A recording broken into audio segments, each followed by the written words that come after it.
Shalom, bertemu lagi dalam program Rhapsody of Reality DNI Malaysia. Hari ini kita akan mendengar firman Tuhan yang telah dikongsikan oleh Pastor Chris yang bertajuk Kitalah Harapan Bangsa. Penduduk negeri itu telah menggunakan penindasan dan melakukan rompakan. Mereka menyusahkan orang miskin dan sengsara, dan mereka menindas orang asing tanpa keadilan. Ezekiel 22 ayat 29.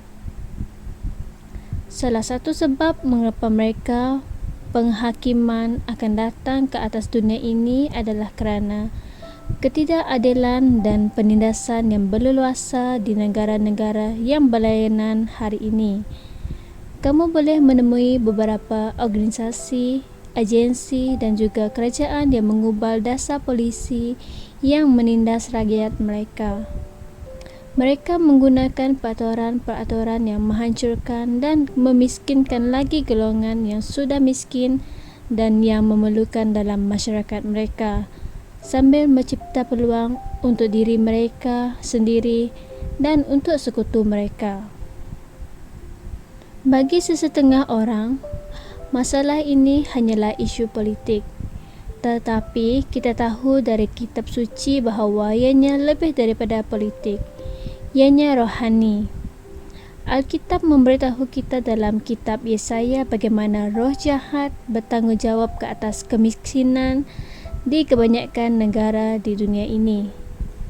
Aku telah menghapuskan sempadan antara bangsa-bangsa. Aku merampas harta mereka seperti orang yang perkasa. Aku menundukkan raja-raja mereka seperti seseorang yang mencapai sebuah sarang.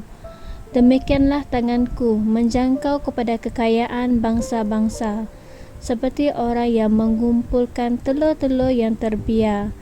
Sebegitu juga aku mengumpulkan semua negara. Tidak ada seekor pun yang menggerakkan sayap atau membuka paruhnya untuk menciap. Yesaya 10 ayat 13 hingga 14. Ramai yang jahil dan beranggapan bahawa arus penurunan ekonomi mereka adalah disebabkan oleh kekuatan pasaran. Namun, Alkitab menerangkannya dengan jelas siapa yang merompak kekayaan mereka. Sebab itulah kita mesti harus terus berdoa untuk bangsa-bangsa supaya tidak ada penindasan dan ketidakadilan, tetapi akan ada keamanan, kesalehan dan kejujuran. Dia tahu hal ini akan berlaku pada zaman kita, dan itulah sebabnya dia menyuruh kita berdoa. Marilah kita menjalankan kuasa dan kekuasaan kita dalam Kristus ke bangsa-bangsa.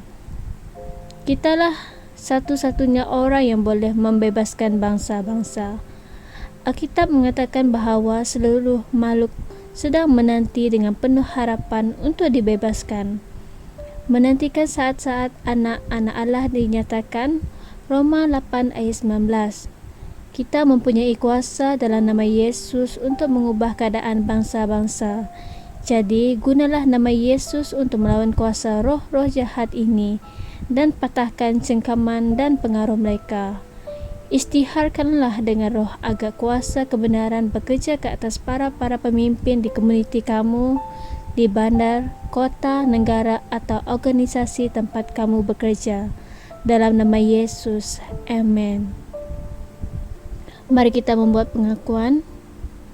Aku mengisytiharkan bahawa Injil disebarkan dengan lancar di seluruh negaraku dan kebenaran Tuhan dibangunkan di negeri ini dan di dalam hati manusia.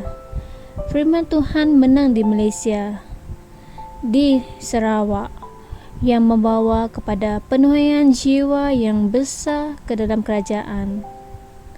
Dalam nama Yesus, amin. Sebagai renungan tambahan, kita boleh membuka Injil Yeremia 29 ayat 7 dan 2 Tawakrih 7 ayat 14. Sekian sahaja perkongsian pada hari ini. Tuhan memberkati. Amin. Kami percaya saudara-saudari semua telah diberkati dengan perkongsian firman dari Rhapsody Reality. Bagi sesiapa yang ingin menjadikan Yesus Kristus sebagai Tuhan dalam kehidupanmu, kamu boleh mengucapkan doa ini bersama dengan saya. Ya Tuhan Allah, aku mempercayai Yesus Kristus, Anak Allah yang hidup dengan sepenuh hatiku. Aku percaya Dia telah mati untukku dan Allah telah membangkitkan Dia dari kematian. Aku percaya Dia hidup hari ini. Aku mengaku dengan mulutku bahwa Yesus Kristus adalah Tuhan dalam hidupku mulai dari hari ini. Melalui Dia dan di dalam nama-Nya, aku mempunyai kehidupan yang kekal. Aku telah dilahirkan semula. Terima kasih Allah kerana menyelamatkan jiwaku. Aku sekarang adalah anak Allah. Haleluya. Tahniah, sekarang kamu telah menjadi anak Allah.